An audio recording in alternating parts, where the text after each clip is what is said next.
Welcome, basketball fans, to the best fantasy basketball podcast on the internet. Show where we share the best advice, current news, rankings, and more for all the things fantasy basketball for our own Dynasty Basketball League. I'm your host, Josh Browning, here along with my co-hosts, Canyon and David. Okay, you pointed at me both times, though. I know you pointed at me. Well, you guys are up and down for me right now on the video, so I just kind of go wah and then down. And for those of you listening to the podcast, I am pointing up and now pointing down. So today's episode, we're going to be talking about how to read and interpret stats and when evaluate players, and some other little things that we can.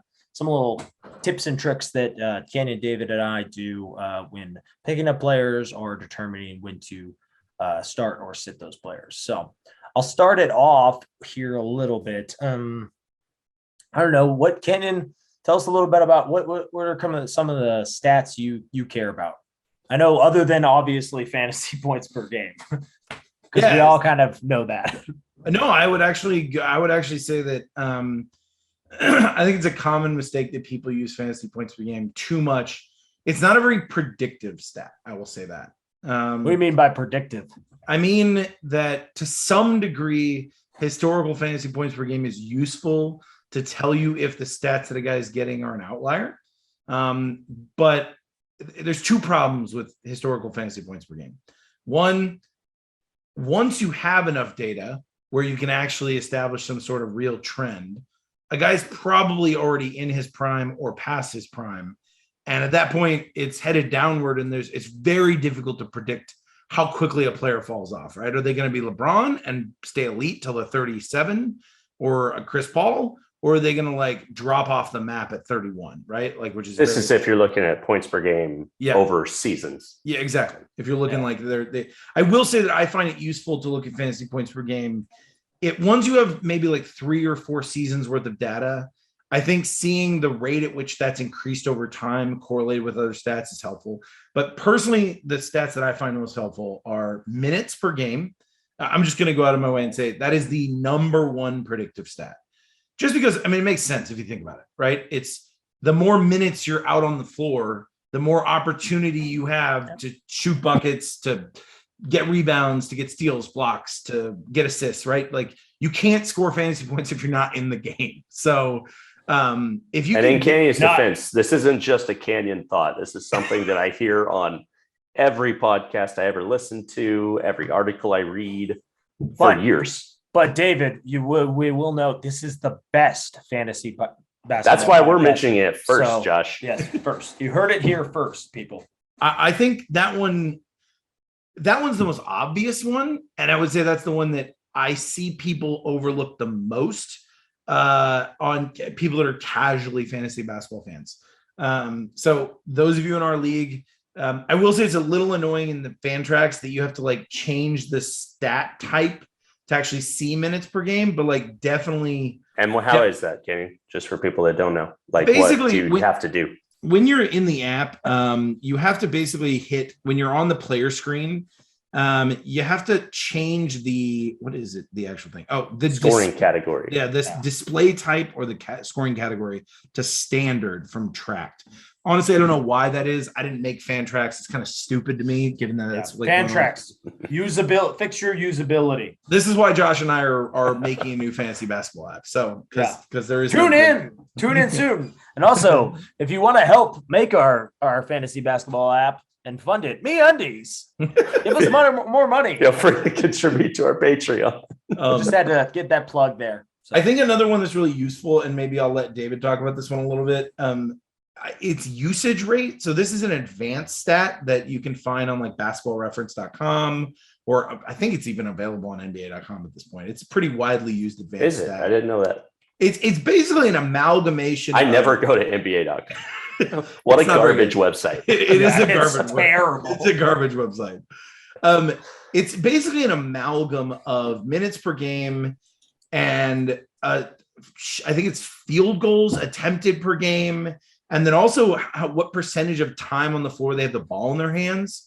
It's basically how often are they the center of the offense with the ball in their hands. So for instance, players with the highest usage rates are like Luka, LeBron, right? Luka's actually number one this season. Yeah, it's I think players. he's been number one for the last since he's been in the NBA, other than maybe Giannis. I doubt you'll guess number two though. It's Paul George. that makes a ton of It sense. makes sense, but I don't think you would. I wouldn't Guessed have guessed it, but that makes a ton of sense. Or But is that's it a great. DeJounte That's a great. Murray. So I'm glad you brought that up because that's actually a great example of what I'm talking about. So Paul George is having a statistically better season than he's had in years. And one of the reasons why is because Kawhi's not playing and his usage rate is through the roof. So, I mean, I feel like that made my point for me. But I don't know, Dave, are there some other stats you use, Dave, that I didn't mention? Yeah, so I mean, I guess it depends on the goal I'm trying to achieve. If I'm looking at the waiver wire, I'm wanting to pick someone up. I'm going to look at a lot of different things. I think looking at minutes is a great indicator. I really like to look at narrow my search to, instead of looking at the whole season, let me just look at the last 14 games, or let me take, snapshot that in my head. Let me look at the last 7 games. Maybe I'll go through here and I'll star a bunch of people that I think, oh, that's kind of interesting. Let me add them over here. And then I'll just switch to my watch list and I'll compare everyone on there. I think a big thing to take into account this year and last season that we haven't had to take into account before is also age. Me personally, just given the position that my team's in, and you'll see in another video, I'm just outside the cusp of the championship contenders. Just out, number 5. Number 5 in the league. So I'm looking for players that can maybe help get me over the hump 3, 4, 5 years from now. I'm not necessarily looking for someone that's going to contribute right away. So I'm targeting younger players. I don't really care if there's a 34-year-old Joe Ingles available on the waiver wire who's doing well. Who's not going to get me anything long term. But Joe Ingles, that Australian firecracker. That's what they call him in the streets. Streets of Utah. There you go. So for those of us that are on teams that are doing more of a rebuild, maybe we factor age in a little bit more and we don't just go for the person who's averaging a lot of minutes or the most fancy points over the last 7 days or 14 days. But that's how I do it. I break it out into smaller chunks. I don't want to be looking at some stats that are inflated by the first week or 2 of the season where someone played out of their mind. I'm more interested in what's been happening recently. And maybe I go and I look on other websites. I do some Google searches. Why is this guy doing so well recently? Did the coach make a roster change or something? Is this guy now playing a lot more minutes because Kemba Walker's being benched? That's a good kind of transition over to the next thing that I was curious about other than stats is how do I, what are some places I can go to? Because I even know this coming from a person who's I was the taco of our league back when we were in a dynasty and we did a cat league, which I hated that. I love this new format that we're doing. And I just still don't even know, where are some places that I could go to do research and maybe find some of those sleepers or do some big brain ideas of seeing oh, how does this affect me? Or if let's say in maybe a redraft lead, Alec Burks isn't on your team or something like that. I think he probably should be in a dynasty league, but let's say he isn't in your team. How do I know to go pick that guy up off waivers or go trade that guy and get them and then maybe trade away Kemba in that situation before it hits all the news sources or it hits the common knowledge? Cannon, David, do you guys have anything? Join those Twitter feeds.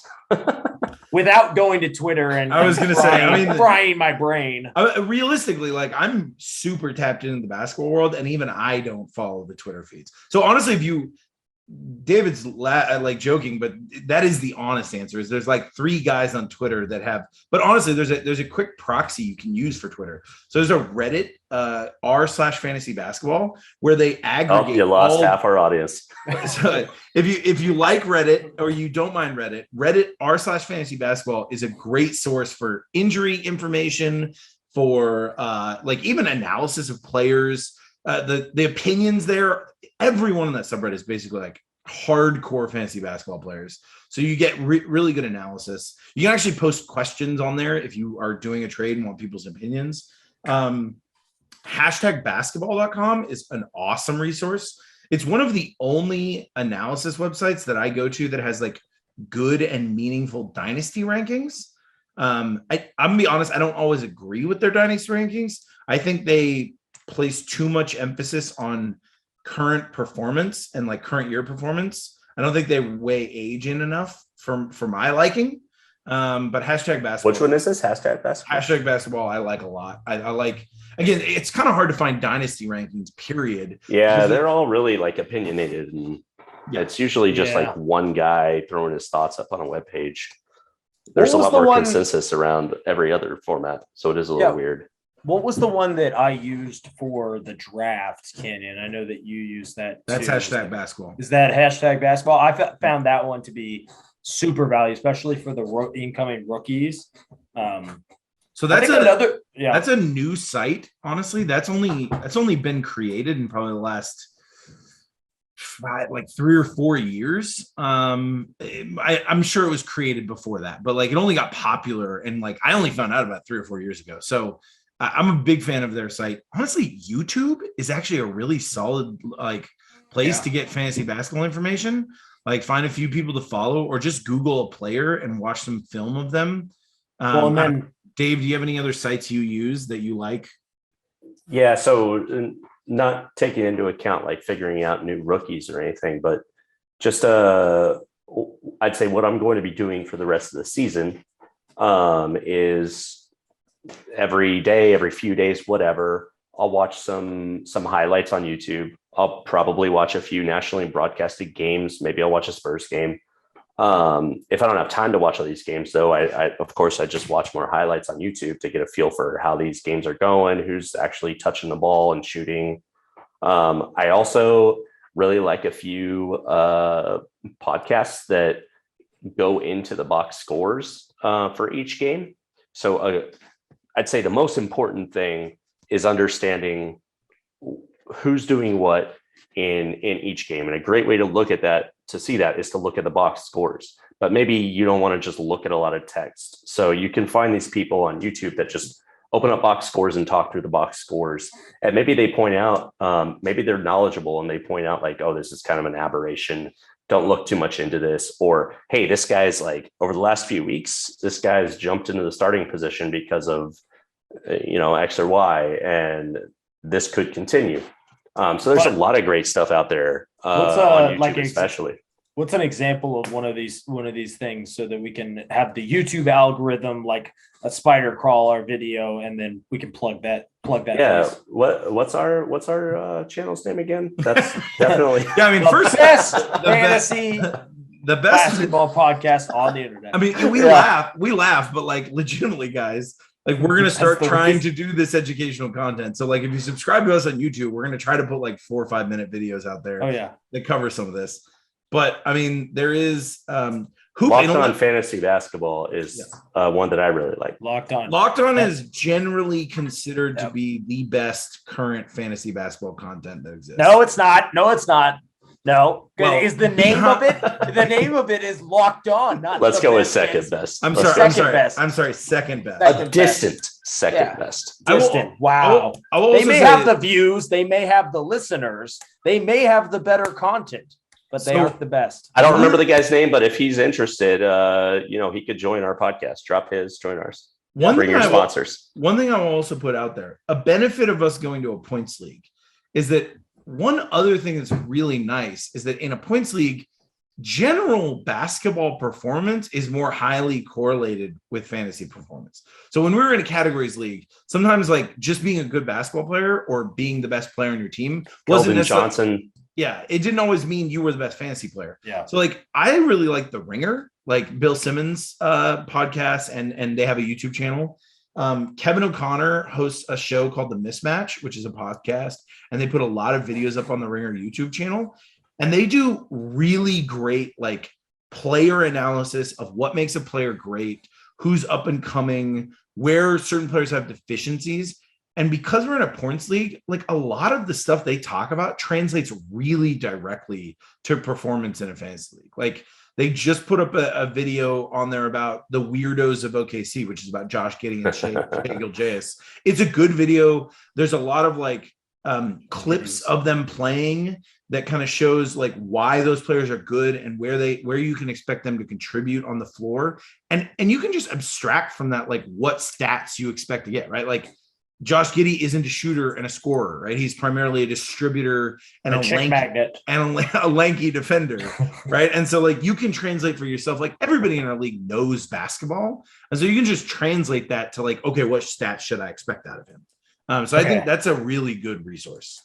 So for that, I think all of those were really great, like helpful hints for people that maybe are really into it. Because obviously, like, but honestly, there's going to be some people. Like, honestly, we have some of the people in our league that maybe they're in school, maybe they just had a newborn kid, maybe they just got married, aka Clay, and it's not top priority. Like some of us, where it's like we're immersed in basketball every day. Are there some like I was always curious about this. Like, what are some like just overall pointers that we could like tell people for if you're not that into like really immersing yourself in basketball, but they can help you get a little bit more, raise a little bit more in the rankings of your fantasy league, and just helpful tips and some good pointers for these newer kind of noobs.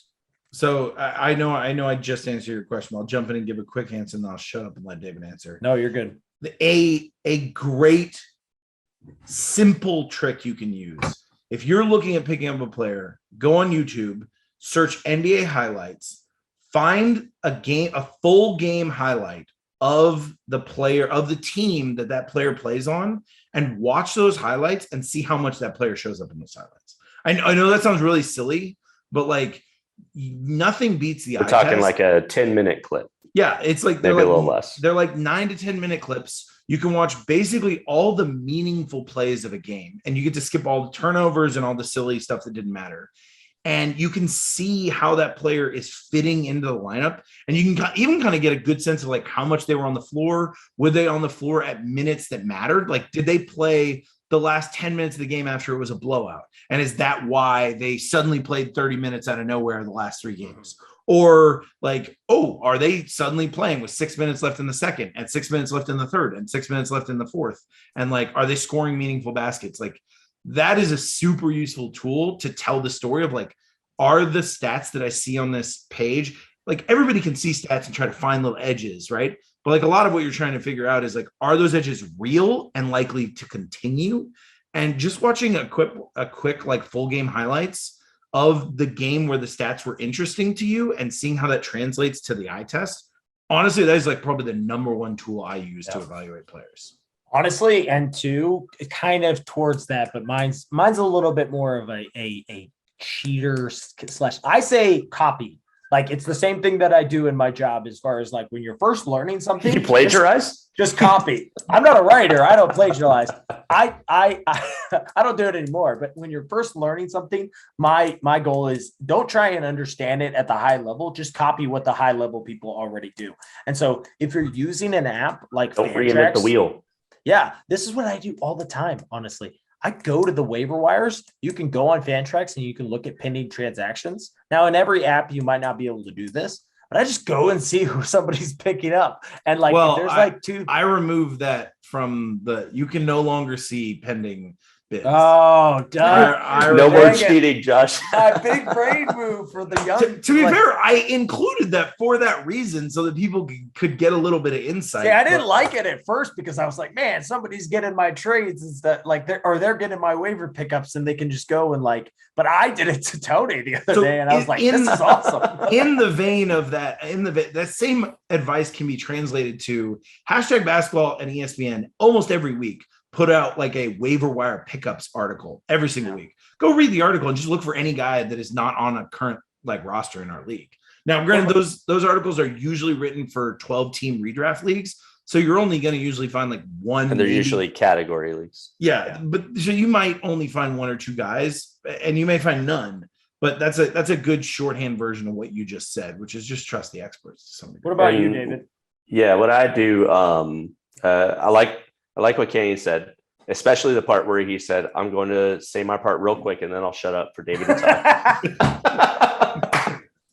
Oh man, it actually wasn't that long. I just really wanted to say that. Yeah, but what I'd probably do, and what I do now, I watch a lot less basketball than I used to, just because I don't know, I got other stuff going on. I don't have any kids yet or anything, but I always create projects for myself, or screw a project up and I need to go fix it.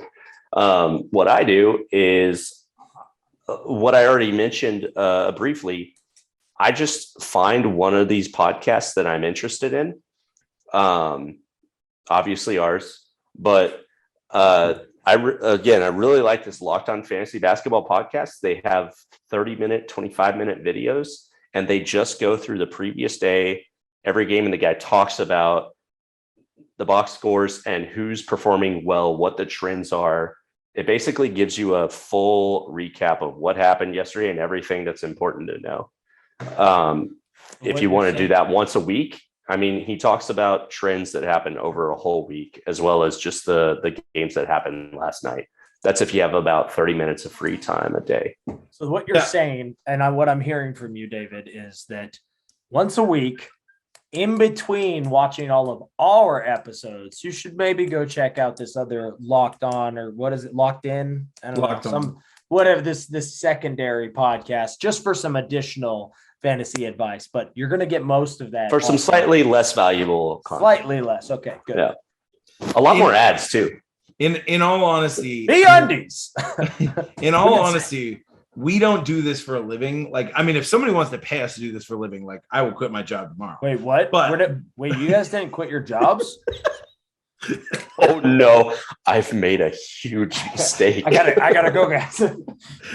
But I gotta call my boss. The guy who runs, for the record, that guy who runs the Locked On Fantasy Basketball podcast, Locked On. He has a Twitter account too that you can follow, where he gives, like, if you're into Twitter, it's Red Rocks Fantasy Basketball or something like that, Red Rocks Basketball or something. And he actually gives good, like, fantasy news on there too. If you're a Twitter guy, I'm not a Twitter guy, so if you're just into that sort of thing. All right. Well, I will also say you can always, honestly, the base version of this too is, like, honestly, just every once in a while, grab any of the resources we talked about, or just go on. You know what? Here's the best plug I can give you. If you don't want to look at anything else, just listen to our podcast, and we'll distill a lot of that information down for you every week. Because that's the goal of what we're trying to do here, is to bring. Tune in this week for educational concepts. I mean, that's a shameless plug, but for real, that is one of the reasons why we're doing this podcast. So yeah, I'll put that out here. Well, that being said, I think we are just about time. If anybody has any questions, feel free to ask us in the comments. If you like this episode, ask us in the comments, or just text us or anything like that. And I'm going to go to David for the next thing. Oh yeah, what's the next thing? You're supposed to say like it and do the like. Oh yeah, David, you're a shameless plug. Of course. Listen, guys, this is the greatest podcast that ever has been or ever will be. And make sure you like and subscribe and ring that bell. While you're at it, hit up Canyon. He's starting up a Patreon account. We accept donations in the forms. I'm not. Donations starting at $50. And listen, if you're feeling generous, we're going to allow up to $500 a pop. So 500. We're going to put that 100% exclusively towards this content. Nothing else. No personal expenses. You can only get this for now. Just because it's the holidays, you can only give us $500. Hey, if we reach $20,000, Josh will have his shirt off for an entire episode. Help us get there, because we all want to see it. Ooh. You guys are. I love your shameless plugs, David. Thank you. All right, everybody. Well, until next time, that's it from us. MeUndies, please sponsor us. All right. See you guys.